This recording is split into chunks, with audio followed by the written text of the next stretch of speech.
Alright guys, in this video, I'm going to be covering another brand that was able to generate $6.4 million in a 12-month period, and I'm going to be going through the entire funnel from how they are generating the traffic, how much traffic they're generating, alongside the geography of the traffic. I'll also go through the traffic sources, the ads, how are they generating revenue with ads.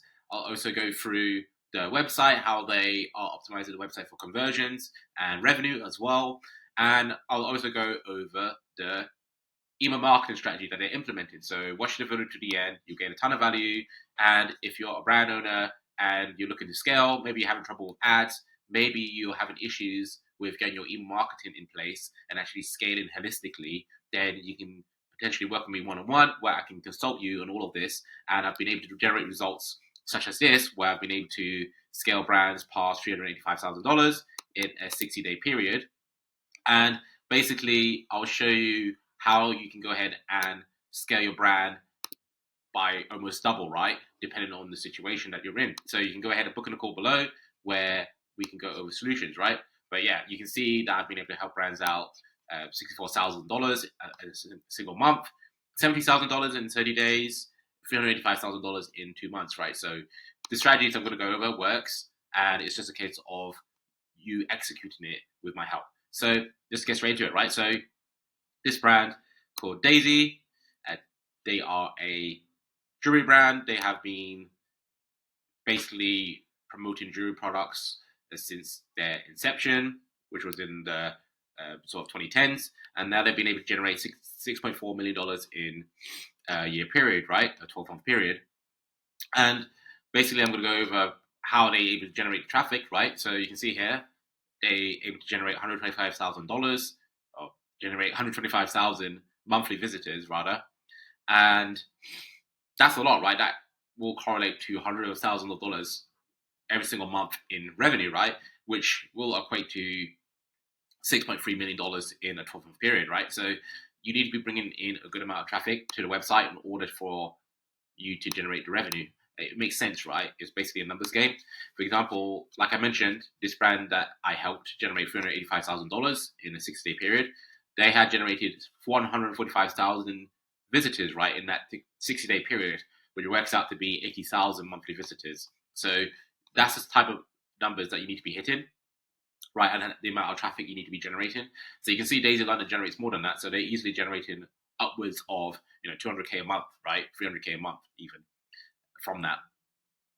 And in terms of pages per visit, you can see it's around 3.69, which means that on average, you're getting around 3 to 4 people or pages are being visited by per person. So on average, that's the number, which means that some people are visiting 6, 7, 8 pages, and then some are visiting one page. But on average, it averages out to be 4 pages or so, right? So this is a good number because it means that people are visiting multiple pages. They are gaining more knowledge about the brand, and as a result, they're going to make more informed decisions about what products they want to purchase, and it's going to increase conversion rates as well because now they have a better understanding of what products they want to buy. They're more likely to buy it, right? So that's the way consumer behavior works. And in terms of bounce rate, you can see here 43%. So this is below 50%, which is good because you want this to be as low as possible. You don't want people to be bouncing off of the first page they visit on the website. And the way you limit that is by making sure that you have the page load speed to be as low as possible, as fast as possible. And then you also have high quality images on the website, videos if you need that, but you have very high quality content and details on the website so that you can actually go ahead and keep people on there, and they can then go ahead and make informed decisions about whether they want to buy the product or not. So that's that. And then you have average video duration is 1 minute and 30 seconds. This is a decent number. Usually you want this to be above 1 minute, right? And the reason is because, again, the longer they spend on the website, the more likely they are to go ahead and purchase. So you always want this to be as high as possible, ideally 2 to 3 minutes even. And the way you do that is by actually bringing in the right type of traffic to the website, and also making sure that your website is optimized for conversions or optimized for keeping people on the website and engaging with the website right? So that's what you want to take into account. But overall, these metrics are very good, and this is contributing to them being able to generate 125 monthly visitors, right? 125,000 monthly visitors, right? And that will ultimately contribute to them generating $6.3 million in a 12-month period, right? So you definitely want to make sure that you're hitting these types of numbers. If you're not, then that means that your website's not optimized for conversions, or you're bringing in the wrong type of traffic who wasn't supposed to be on the website in the first place. And that could be because of bad ad targeting. It could be because you are implementing the wrong strategy, right? It could be several of those reasons. So again, if you're having problems with conversion rates and so on and so forth, you can talk to me, DM me on Instagram, and I'll see if I can help. And then in terms of the geography, we can see here they are going ahead and promoting to the United Kingdom. This makes up 63% of the total amount of traffic that's coming to the website. So it makes sense because they are a UK-based brand, Drew brand, and they have logistics in the UK, warehouses, etc., and they have a good understanding of the UK market. So it's easiest for them to go ahead and promote to the UK and scale in the UK.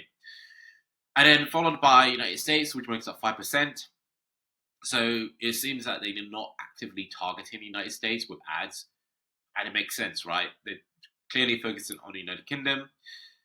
Same thing with Canada as well, and Netherlands, France, etc. They're not directly targeting them, but these types of traffic may be coming from organic social or organic search as well.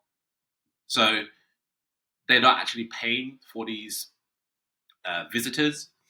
But for United Kingdom, clearly they are scaling in the UK. They are running paid ads to UK as well. So worth bearing that in mind.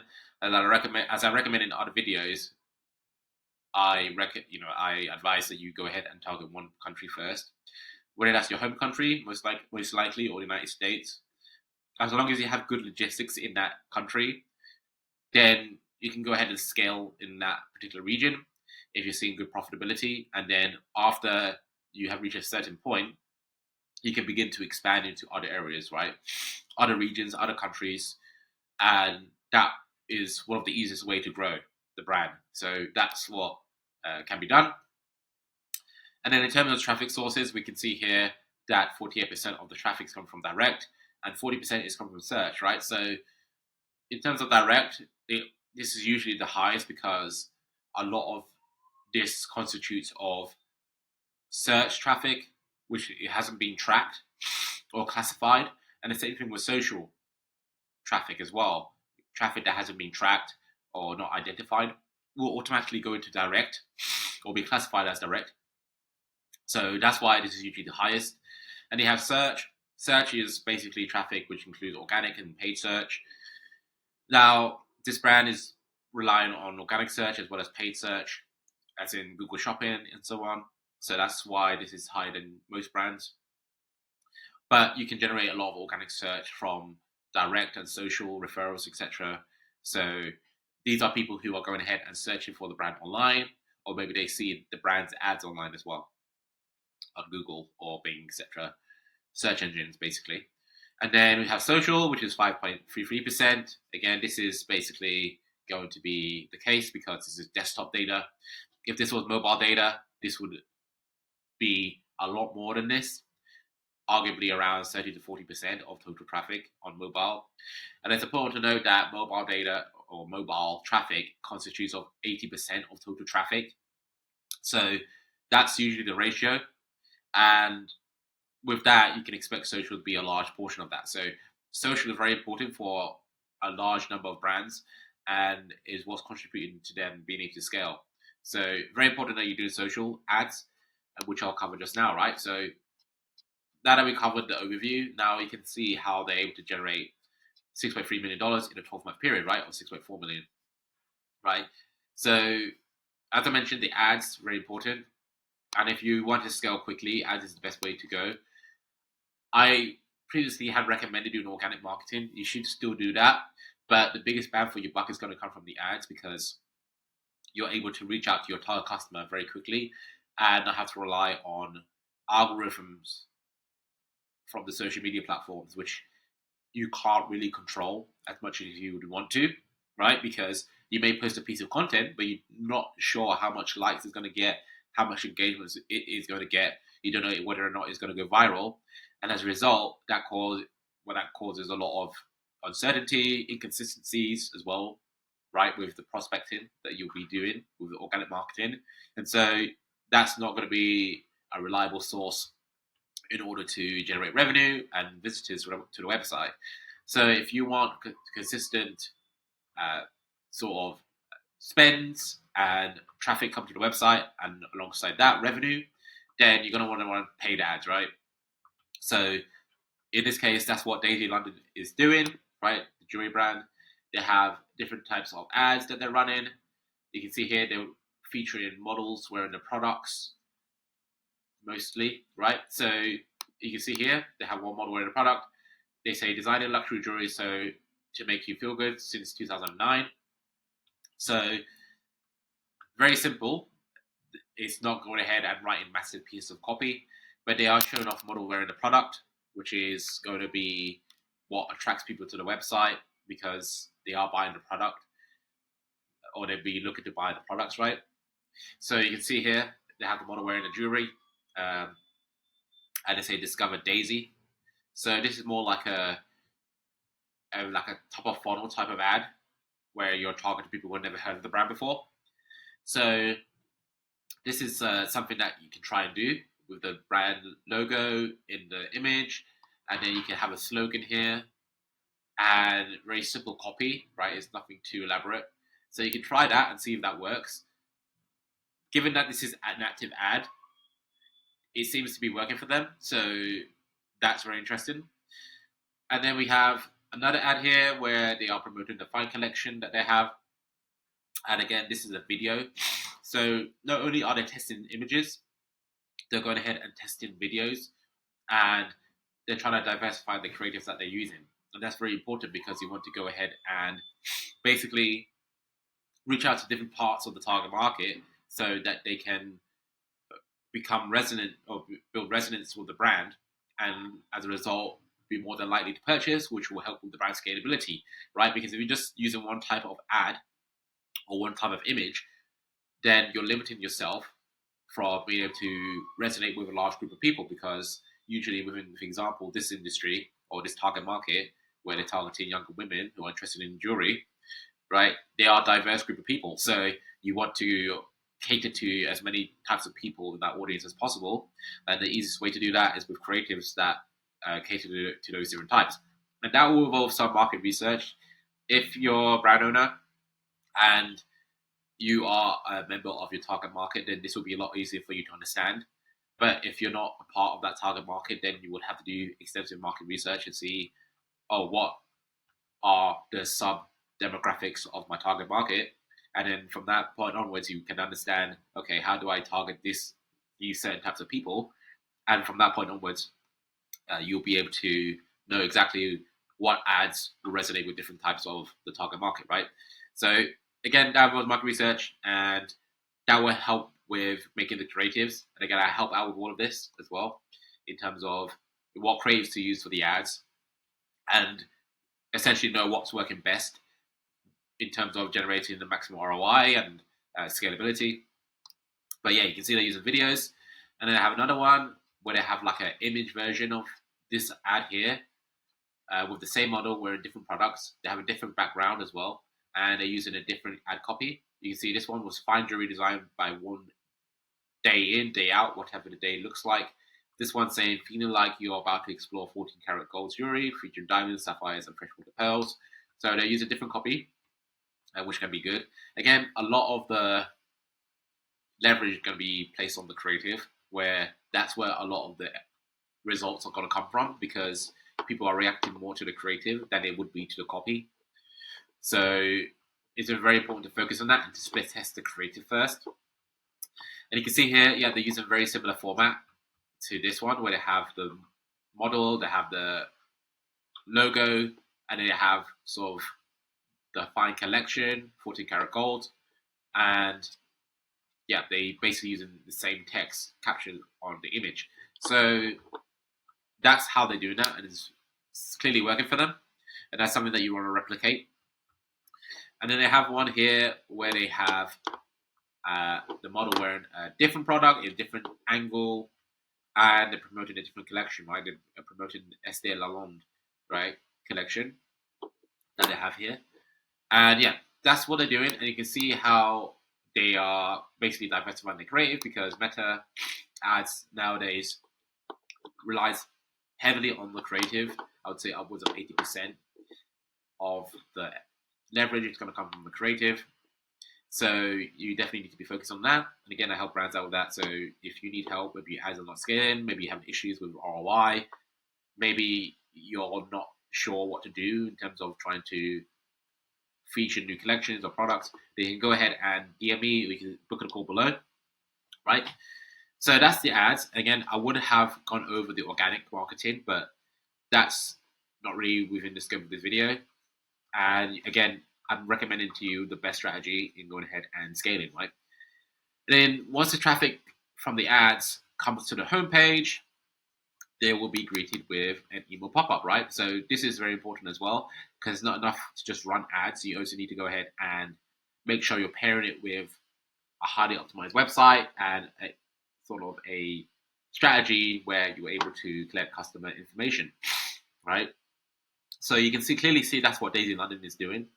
They're saying 10% off your first order, so they're incentivizing people to go ahead and give their email, right? In return, they'll get 10% off their first order. And again, people like discounts, so that would incentivize them to make their first order. So that's what they've done here. They want their first name and email address. And then obviously once they sign up, they'll be greeted with the homepage where they have, like I've mentioned in the other videos, and you can clearly see there's a trend here. They go ahead and show a hero image where they have the model wearing the product, and they are promoting a collection. And there's a call to action saying shop now, or they'll be taken to the collection page, right? So this is what a lot of brands do, and they do it for a reason. It's because they want to maximize conversion rates. So what they do is they send traffic to the collection page or the product pages from the homepage, so that people can go ahead and basically just buy it on the spot. And that's what you want to do. So that's what they've done here. And then they are, again, as I'm showing you in the other videos, when the visitor scrolls down, they'll be greeted with sort of a layout here where they can go ahead and look at multiple different collections, because some people may not be interested in this collection, but when they scroll down, they have the option to go ahead and look at products or collections which they would be interested in.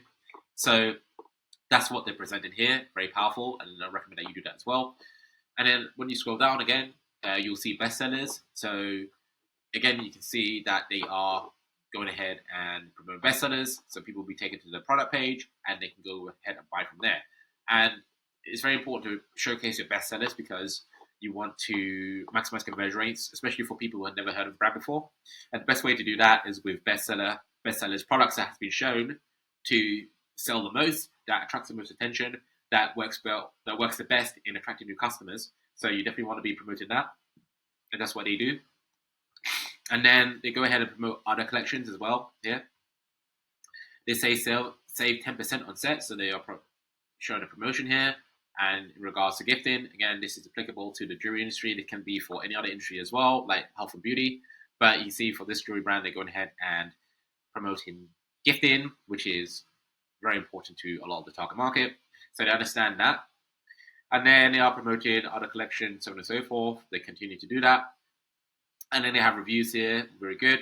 For social proof purposes, you definitely want to showcase social proof, because that's going to build trust with the target market, as well as conversion rates as well, because now you're handling the objection of whether this brand is trustworthy or not, whether they are producing good products.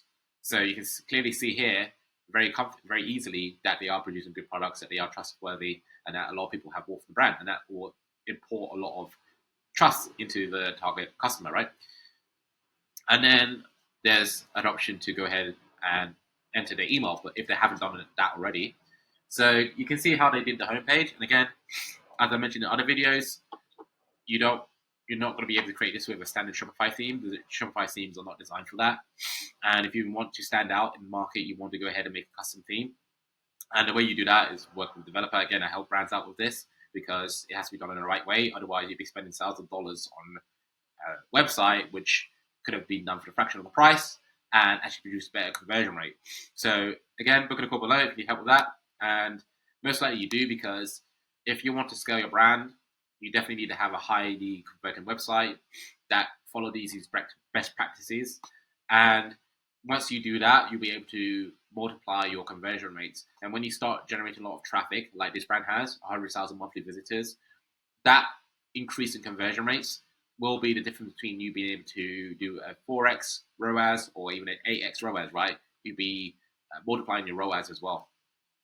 So that's what they've done on the homepage. And then when they go to the product page, they'll be greeted with the product, which they chose.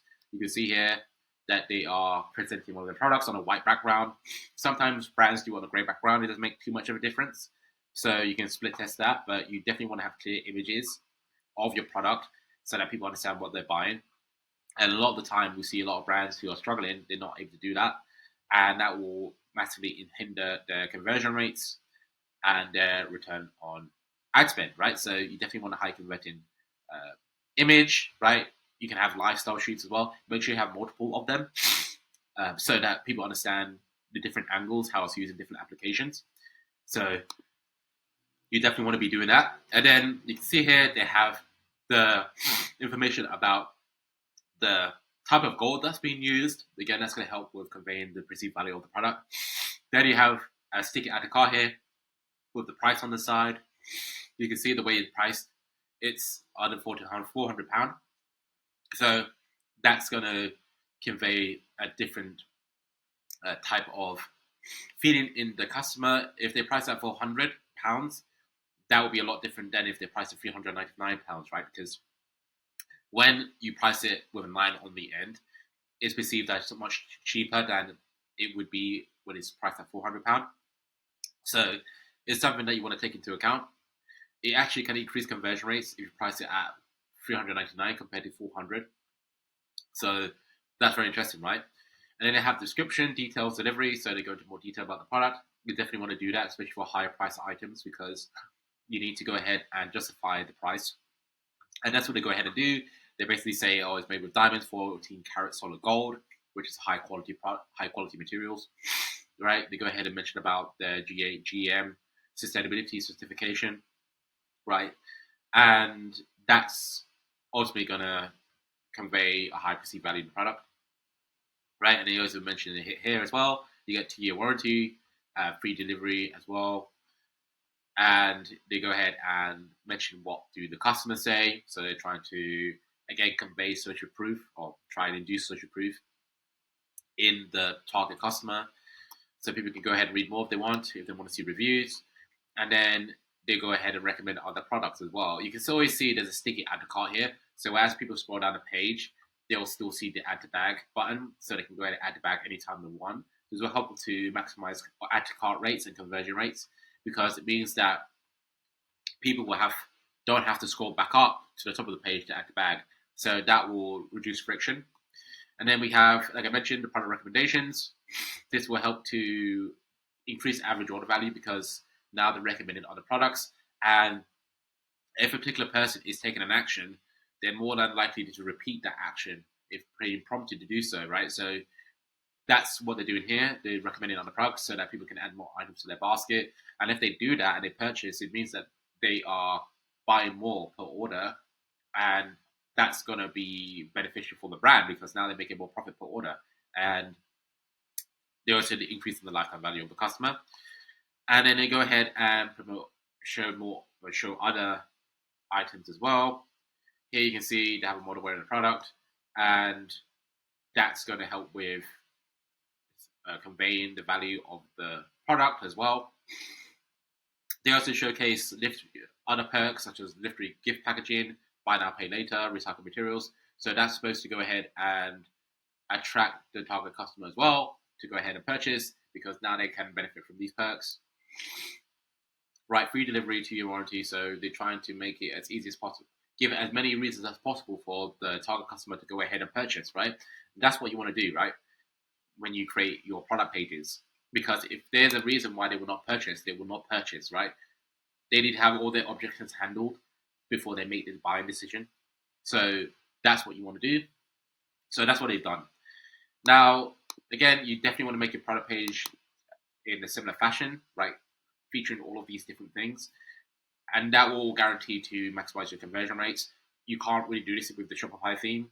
You want to do this custom so that you can actually differentiate your brand and actually go ahead and maximize conversion rates and have it in your own branded image as well. So again, I help out brands with that because that's very important. And then in terms of when people go ahead and add to bag, they will be greeted with the cart page where they will eventually check out. You can see here that Daisy London have gone ahead and gamified the process. They said enjoy free delivery, and they also recommended people go ahead and add more items in their basket. If that particular target customer had went ahead and added an item which was less than £100, they would go ahead and see this bar will change, and it will say, "Oh, you need to spend £10 more in order to qualify for free delivery." So that's what I mean by gamification. But you can see here they recommended other products. They say, "Why not add these products?" And again, that will help to maximize average order value, which is what the brand wants and what you want as well. So you definitely want to be implementing this. And again, you want a custom theme for that. You want to go ahead and develop this in order to make sure that it's seamless and it's not clunky. A lot of the apps that allows you to recommend other products can be quite clunky, can slow down the website, and it may not be in the right format. So you definitely want to go ahead and make sure that you do it in a similar way, right? And then once they check out, they're now a new customer, or if they had gone ahead and entered in their email, they now will receive email marketing promotions, right? So you can see here, they are going ahead and sending email marketing messages. You can see Daisy London, they have a model wearing the product, right? And actually, I know this girl, but yeah, they go ahead and promote the product, and you can see here that they use a headline saying "Make it meaningful," and then people can go ahead and shop now with very bold call to action, very bold headline that will allow people to go ahead and basically be intrigued and then go to the connection page. And again, a very flattering image as well, which will attract their target market. And it says, "It's not a trend, it's about making it personal for a jewelry stack that FB becomes part of you. Mix the meaningful pieces with our everyday icons," right? So that's like a preface for the email. You can see they are promoting different types of jewelry. They have chakra, daisy, gemstone, personalized. So because they have a diverse group of people who's part of the target market, some people will be attracted to chakra, some people will be attracted to gemstone, and so on, right? So they're trying to cater to the different types of people that will receive this email. And then there's a call to action saying shop now, where they can go ahead and go back to the website. So again, this is very important. A lot of brands don't do emails correctly and they completely fuck it up. And they're wondering why they're only doing 10%, 5% in total revenue from their emails. It's because you're not conducting the right campaigns or doing the right flows, or deliverability issues you may be facing with the emails is also an issue. You may not be doing the right segmentation. You may not even be using the right creatives or the right format of emails. There's a whole host of reasons which the brand owner is not aware of, or maybe you're not aware of, which is why I help brands out with this, because it's very important that you're generating revenue from emails. You need to be generating at least 30 to 40% of your revenue from emails, ideally, right? If you want to go ahead and scale aggressively. And again, all these different things I help brands out with, right? Like I mentioned, this brand that did fucking $385,000 in a 60-day period was with emails, was with Meta, was with organic, right? So just using those three things alone allow them to scale to this number, right? So this is definitely possible. They were previously doing 50K. So if they were doing 50K a month, they managed to do 170K a month, right?